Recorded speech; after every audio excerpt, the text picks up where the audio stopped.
1 year ago, I spent $15,000 to sponsor my parents' dream vacation, a 3-day getaway to Montage Palmetto Bluff with my family. But when my husband, our 2 kids and I showed up at their door, they had already left with this message. Your brother's family will be taking your family's place. They're more fun. That was the moment the bond between us was officially severed, and that was when I took back everything that belonged to me. They panicked 3 days after their trip and begged forgiveness. But it was too late. What did I do after that? Let me tell you exactly what happened. Hello, everyone. I'm Luna, 32 years old.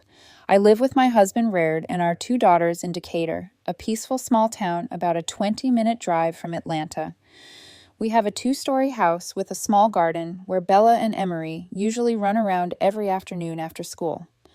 Both Reard and I work as software engineers.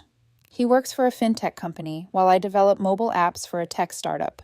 Our combined income is stable enough to live comfortably without worrying about daily finances. Our current life is truly peaceful.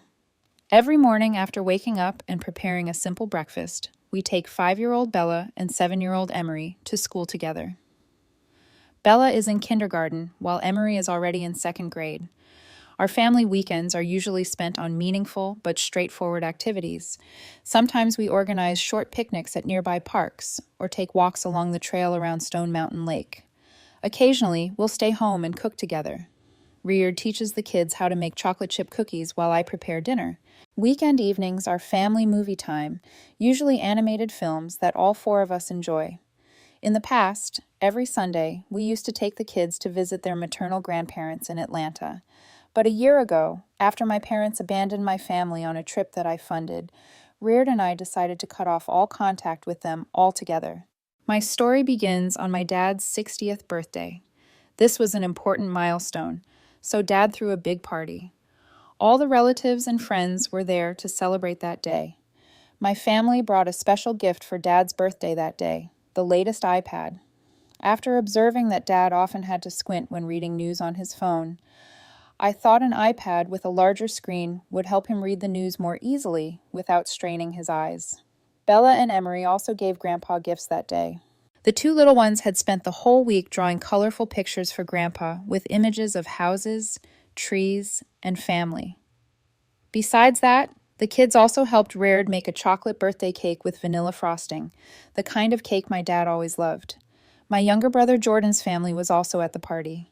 However, they came empty-handed, only bringing flowery words and bright smiles. Jordan is 2 years younger than I am.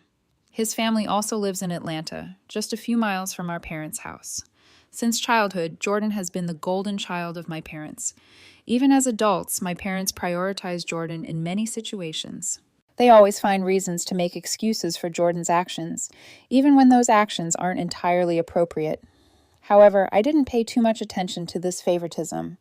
My own life was already quite whole and happy, so I didn't feel the need to compete or compare myself with my younger brother. After the party, when the last guests had left and the lively laughter gradually died, we sat together in the cozy living room.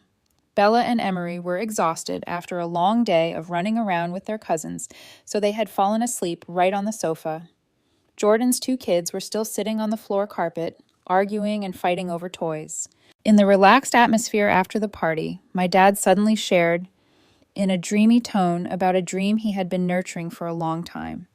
With distant eyes, he talked about Montage Palmetto Bluff, the luxury resort in South Carolina that he had seen many times in travel review videos. After Dad's sharing, my mom sighed and said, "Sadly, maybe by the time we leave this world, you and I still won't get to go because the cost is too expensive." Hearing Mom's words, the whole living room fell silent. Jordan and his wife exchanged glances while Reard smiled at me. At that moment, we just nodded and listened, then chuckled softly, treating it like a distant dream everyone has. After a few minutes, the whole family talked about things like work, weather, and plans for the next week. However, Dad's dream of going to Montage Palmetto Bluff still occupied my thoughts completely. That evening, after Bella and Emery had fallen into deep sleep in their room, Reard and I sat together on our familiar sofa in the living room. The warm yellow light from the table lamp created a cozy atmosphere. But in that quiet moment, Reard suddenly brought up an idea I didn't expect. With a gentle but determined tone, my husband asked, "Do you think we should sponsor that trip for your parents? They would go with our family." Hearing Reard's unexpected suggestion, I looked up at him with surprised eyes. "When did you start thinking about this?" I asked back with a curious tone. Instead of answering immediately, Reard stood up and got his laptop from the work desk. He opened it and showed me a detailed Excel spreadsheet he had prepared. Reard had calculated the costs carefully. Nearly $15,000 for 6 people for 3 days at Montage Palmetto Bluff. In the spreadsheet, every expense was listed: luxury rooms with river views, meals at upscale restaurants, kayaking activities to explore the wilderness, relaxing spa services, and even entertainment activities for children. Reard had even calculated the gas costs for driving from Atlanta to South Carolina. I was overwhelmed by the numbers on the laptop screen. Even though our combined income wasn't too low, I had never thought about spending $15,000 on a 3-day trip. This was not a small amount of money for our family. It was equivalent to our savings for 4 to 5 months, or equal to a year's tuition for both Bella and Emery. Noticing the hesitation in my eyes, Reard gently placed his hand on my shoulder and persuaded me. "I know this is a lot of money, but it's your parents' dream. They've worked hard and are now 60 years old." I stayed silent, thinking about what Reard had just said. In my mind, childhood memories came flooding back. Images of my dad working from morning to night. My mom constantly worrying about family expenses. After a few minutes of hesitation, weighing logic against emotion, I finally nodded in agreement and said to Reard, "All right, let's give them a surprise." After my nod, Reard smiled brightly. At that moment, we both thought we had done the right thing. The next afternoon, after finishing my shift at the office, I drove straight to my parents' house in Atlanta instead of going home as usual.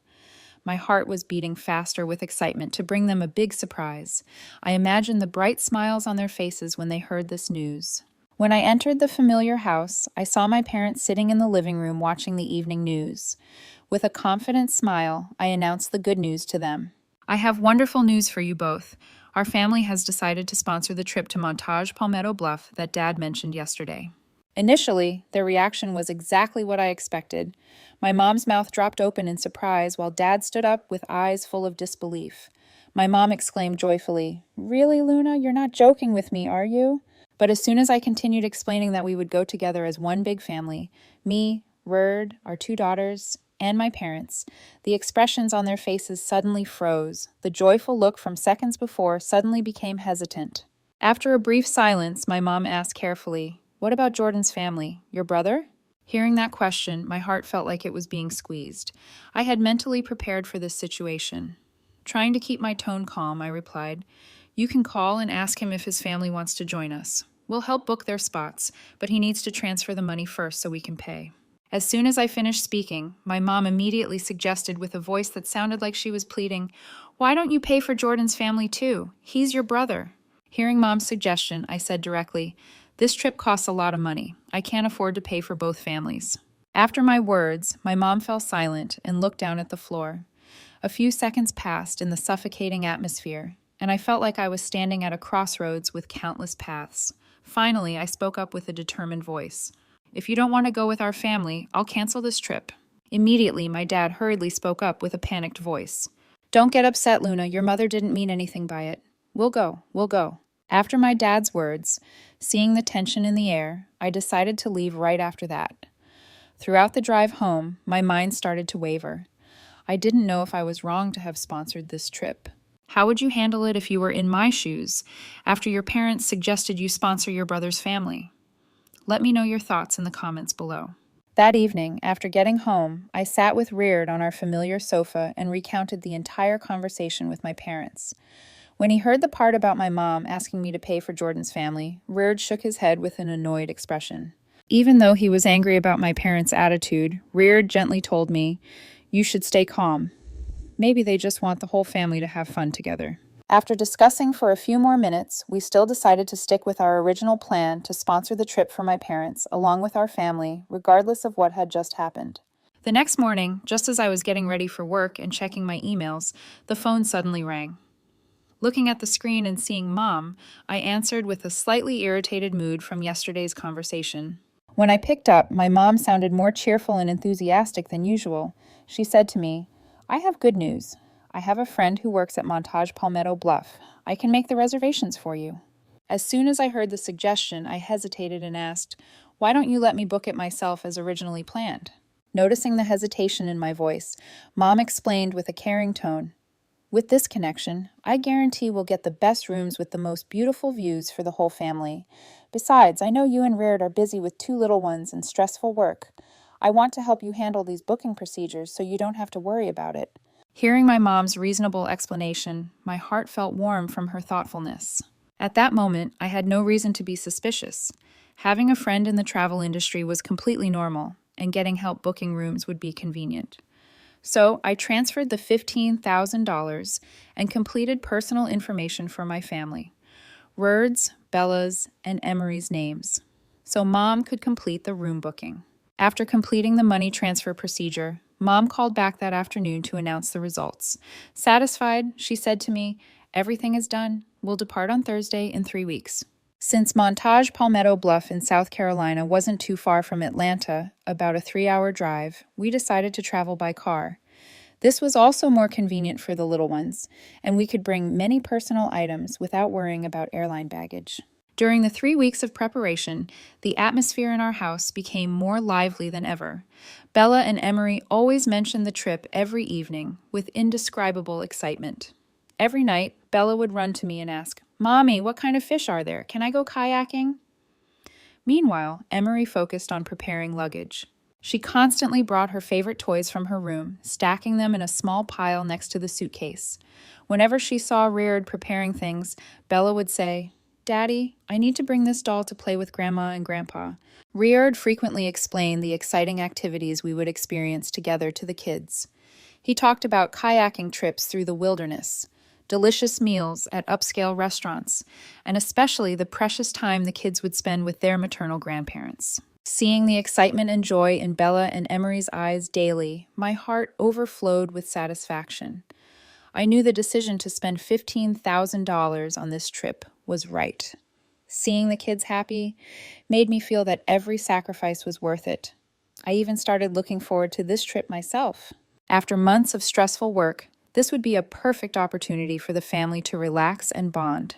However, at that time, I had no idea that in just a few more days, my family would give me a trip I would remember for the rest of my life. Not because of beautiful memories, but because of the deepest pain and betrayal I had ever experienced. 3 weeks later, on Thursday morning, around 10:20 a.m., we arrived at my parents' house in Atlanta in excited moods. Bella and Emery sat in the back seat, constantly discussing the exciting things they would experience. But when we arrived in front of my parents' house, the scene before my eyes confused me. The gate was tightly closed, and their familiar Toyota Camry was still in the garage. I honked the horn a few times, then got out of the car and rang the doorbell. There was no response from inside the quiet house.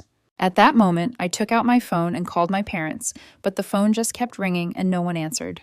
I called 3 times in a row, but there was still no response.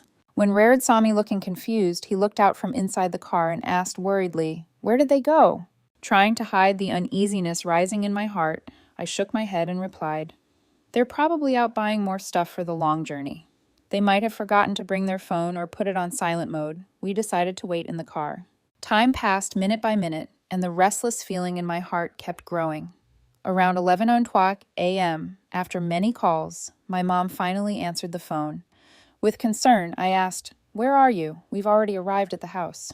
After my question, my mom replied briefly, "I'm out with Jordan." Hearing this unexpected answer, I felt confused.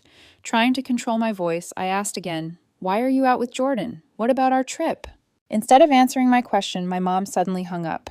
At that moment, my heart seemed to stop beating, and a feeling of uneasiness surged in my chest. About 30 seconds later, while I was still analyzing what my mom had said, my phone suddenly buzzed, signaling a new message. My mom had sent a text with the content, "Your brother's family will be taking your family's place. They're more fun."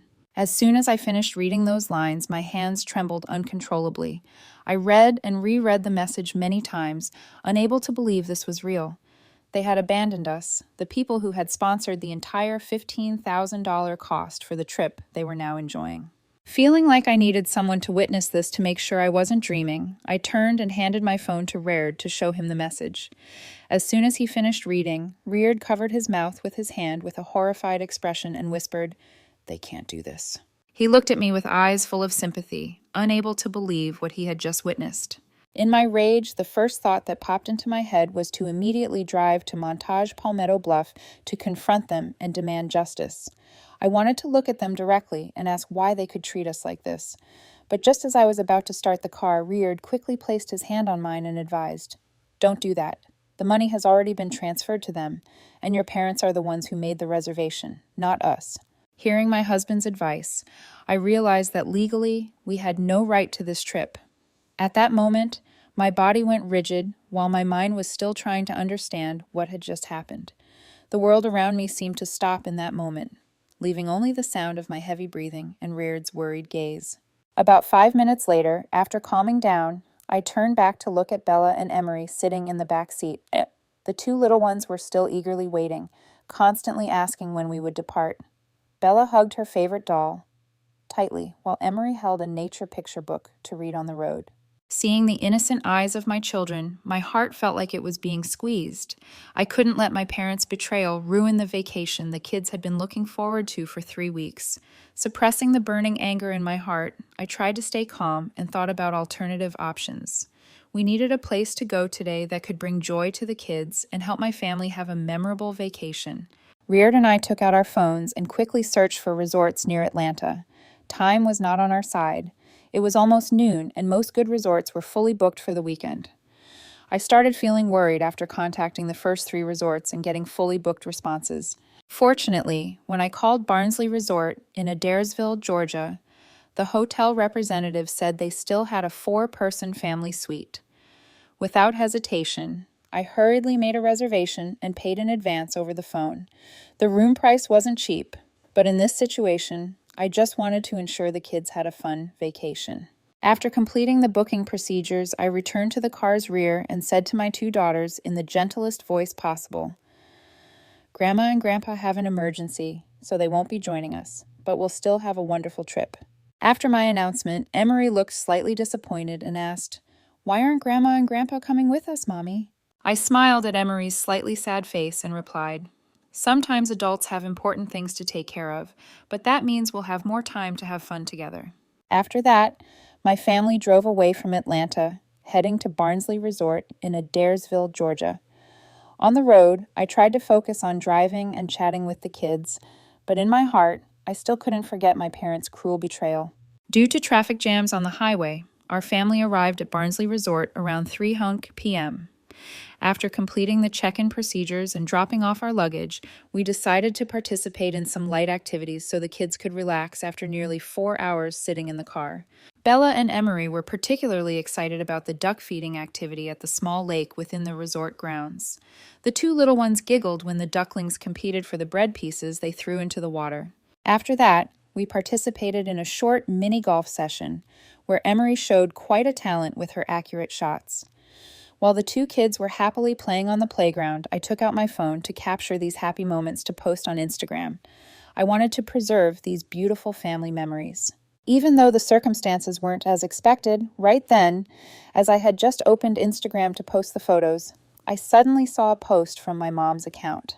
The image that appeared was my mom smiling brightly next to Jordan, his wife, and their kids with the luxurious lobby of Montage Palmetto Bluff as the background.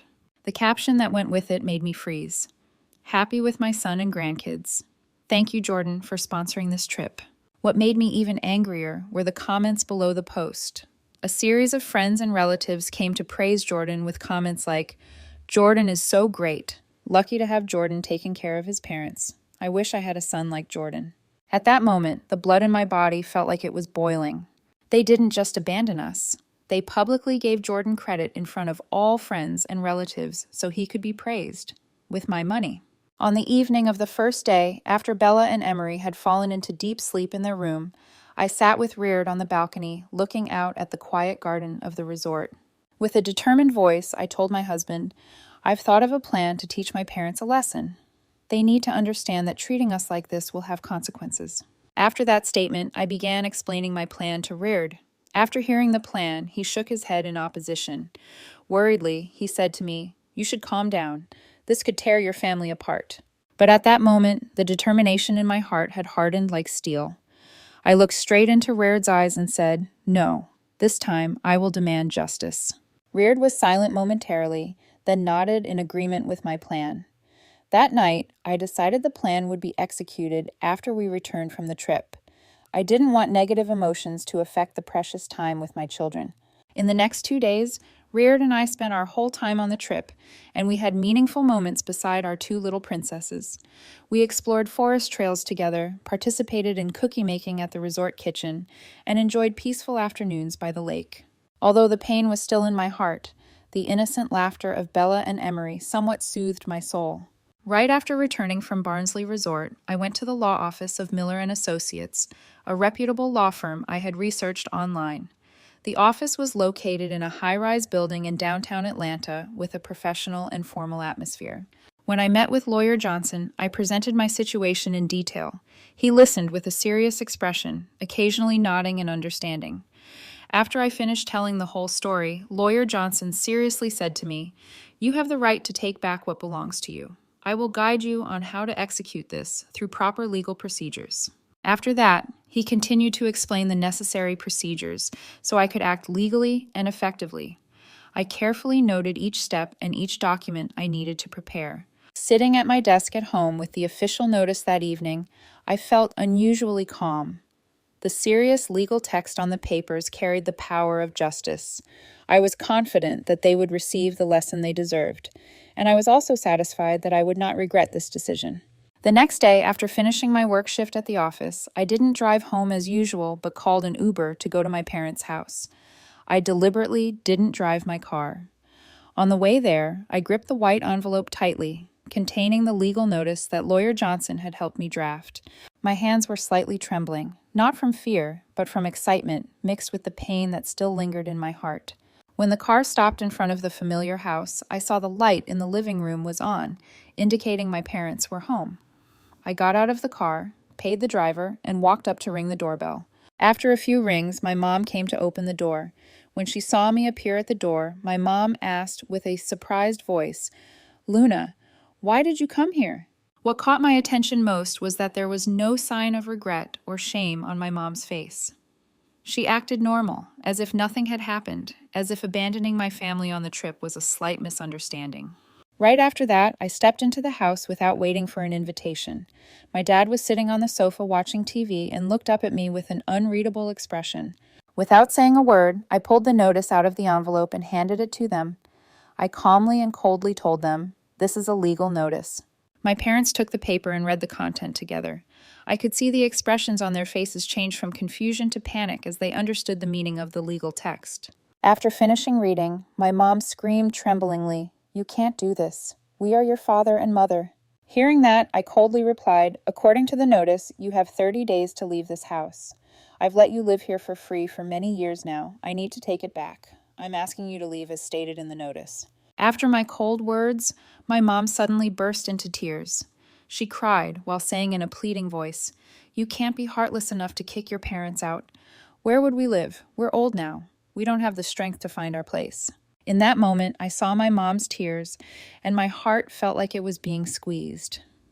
But then I remembered the image on social media and the feeling of betrayal when I read my mom's message. I paused for a few seconds, took out my phone, opened the app, and found the photo my mom posted 4 days earlier. I held the phone screen before my mom's face and said, "Didn't Jordan sponsor the trip? You can go live with him." After looking at the photo, my mom fell silent and couldn't say anything. She realized that her lie had been exposed. Not stopping there, I went to where the keys to the Camry were kept, the silver car I had bought and let them use for many years. I picked up the key ring and said to them, "From today, I'm also taking back the car." Hearing this announcement, my dad suddenly shouted with a panicked voice, "Just because of a trip, you're treating us like this?" Right after Dad's words, my mom chimed in with a bitter voice, "We're family. You're so selfish." Hearing their accusations, the anger in my heart flared up strongly. I replied with a determined voice, "No family takes money from their daughter to sponsor the younger son's trip. Not wanting to argue with them anymore, I turned around and left the house with the Camry without saying another word. To help you understand the situation better, I need to explain about the house they were living in. I own this house entirely. I bought it 3 years ago, with savings from Reared and my software engineering jobs. When I saw my parents having to rent a small apartment with relatively high rent, I felt bad for them because I didn't want to see my elderly parents having to live in a rental house and face financial pressure. I decided to let them stay in this house completely free of charge. For the past 3 years, I have never taken a single penny from them. As for the car, this is a 2016 Toyota Camry that I used before having my family. After I bought a 7-seat SUV in 2022 to suit the needs of picking up and dropping off my children, I let them borrow the Camry for daily transportation. But now, when they no longer saw me as their daughter and could betray me so cruelly, I would take back what belonged to me. That evening, when I had just gotten home, Jordan called me. As soon as I answered the phone, Jordan's voice rang out full of rage. "What are you doing? Why are you kicking Mom and Dad out of the house? You're so cruel." Hearing his accusations, I felt a surge of anger rising in my chest.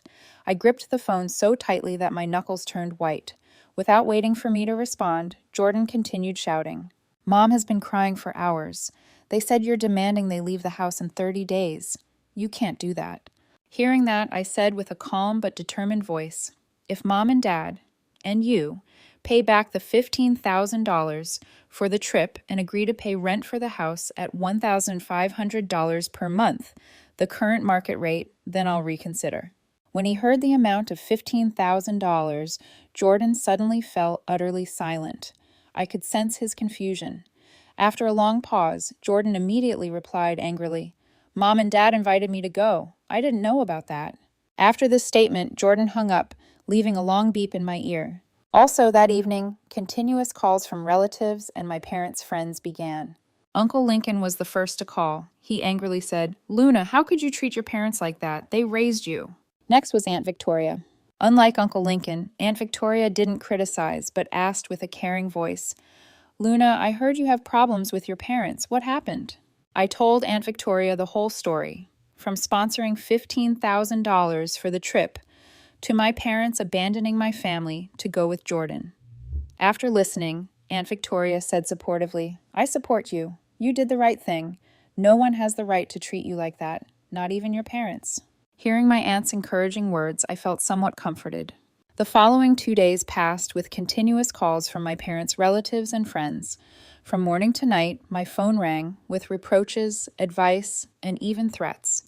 Each call like that made me feel like accusations were surrounding me. I began feeling tired from having to explain and defend my actions constantly. Too tired of this situation, I decided to call Aunt Victoria and ask her to organize a family meeting. I wanted to have the chance to tell the truth in front of everyone instead of explaining to each person individually over the phone. The meeting was held at Aunt Victoria's house on Sunday evening. Most family members were present, from uncles and aunts to cousins. My parents were also invited, but they declined to participate. Standing before everyone, I announced why I decided to evict my parents from the house and take back the car. I shared the details about sponsoring $15,000 for the trip, my mom's betrayal message, and the social media post giving Jordan credit. After hearing the story, most relatives showed shock and began to understand my reasoning. Many even expressed support. However, a few people still thought families should help each other and know how to sacrifice for affection. Among them was Uncle Lincoln, my dad's younger brother. Uncle Lincoln shook his head and said, "They're still your parents. Family members have to help each other and know how to sacrifice. You can't abandon them like that." Hearing these words, I felt a surge of anger rising. I looked straight into Uncle Lincoln's eyes and said, "My dad is your blood brother. He's also your family. You and he share the same DNA. Why don't you take him in?" After my suggestion, Uncle Lincoln immediately objected. "I still have my own family, my wife and kids." I smiled coldly and replied, "You just said family has to help each other." Hearing this, Uncle Lincoln angrily stood up and left without saying another word. At that moment, I realized that many people only know how to advise others to sacrifice when they are not the ones suffering losses. 30 days have passed since I gave my parents the notice, but they still refuse to leave. Perhaps they thought that I wouldn't be able to do anything to them by stubbornly staying in the house. They might have hoped that time would make me cool down and abandon my decision, but they calculated wrong. The determination in my heart remained as hard as steel. When the 30-day deadline expired, I filed an eviction lawsuit in the district court. The legal procedures were complex, but I completed all the necessary paperwork with Lawyer Johnson's guidance. 3 days after I filed the lawsuit, an official summons was sent to my parents' address. They needed to appear in court on the scheduled date to present their reasons for not complying with the notice to leave the house. That evening, I received a text from my dad with the content: "You dare take us to court? We're not going anywhere." Reading Dad's text, I felt they still didn't understand the seriousness of the issue.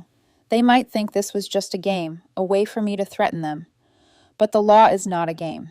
A week later, on the trial date, I appeared in court with complete documentation proving my ownership of the house and evidence that my parents had been notified to leave. Reard also came with me as a witness. However, my parents completely failed to appear in court. The defendant's seats remained empty throughout the hearing. The judge, a middle-aged woman with a serious expression, reviewed the documents and declared, "Based on the evidence provided and the defendant's failure to appear to defend themselves, the court decides to rule in favor of the plaintiff." After the judge's decision, I felt both relieved and sad about hearing this verdict. Although I had won the case, this wasn't the victory I wanted. After receiving the writ of possession from the court, a legal document allowing me to reclaim ownership of the house, I submitted it to the county police so they could carry out the enforcement. 2 days later, I received a call from the police informing me that they would proceed with the enforcement the next morning. I decided not to be at the scene because I didn't want to witness that heartbreaking moment. According to the police report, my parents were forcibly evicted from the house in the presence of law enforcement officers. They were allowed to take personal belongings and were given the necessary time to arrange things. The most surprising thing I heard from Aunt Victoria after my parents were evicted was that Jordan had refused to let my parents stay with him. When my parents called asking for help, Jordan complained that his house was too small and did not have enough space for 2 more people. With an angry voice, Aunt Victoria said, "Your parents only asked to stay for a week to find a rental place." But Jordan still didn't agree. He said his wife wasn't comfortable with having strangers in the house. After that, my parents became angry and cut ties with Jordan. They realized that the child they had always favored, the person they had chosen to replace my family on the trip, ultimately wasn't willing to help them when they needed it most. At that moment, I realized I had lost something precious that couldn't be recovered. But at the same time, I understood that the truth about human nature had been completely revealed.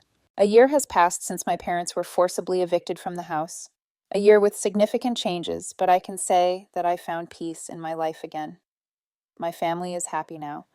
Bella and Emery have gotten used to not having those stressful visits to their grandparents' house anymore. Instead, we spend our weekends on more meaningful family activities.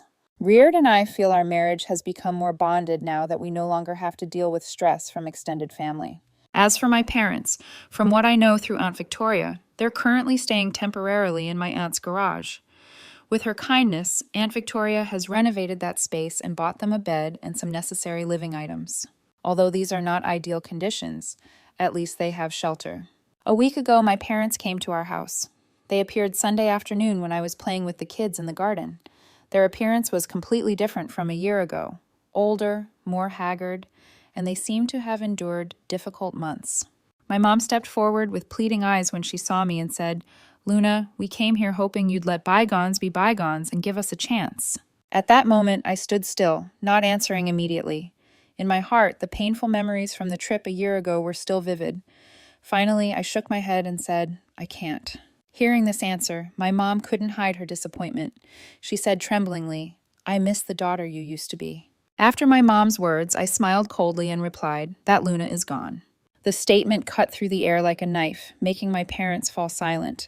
I saw tears beginning to well up in my mom's eyes while Dad hung his head, not daring to look at me. However, my heart began to waver when I saw their haggard appearance, much grayer hair, gaunt faces, and old clothes.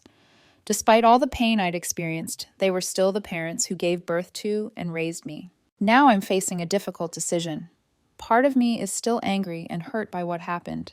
However, another part feels sympathy seeing them in their current state. So what do you think? Should I give them a chance? Please leave your thoughts in the comment section below the story. If this story touched your emotions, don't forget to subscribe to the channel, like, and share the story. Thank you for following the story. Goodbye, and see you again.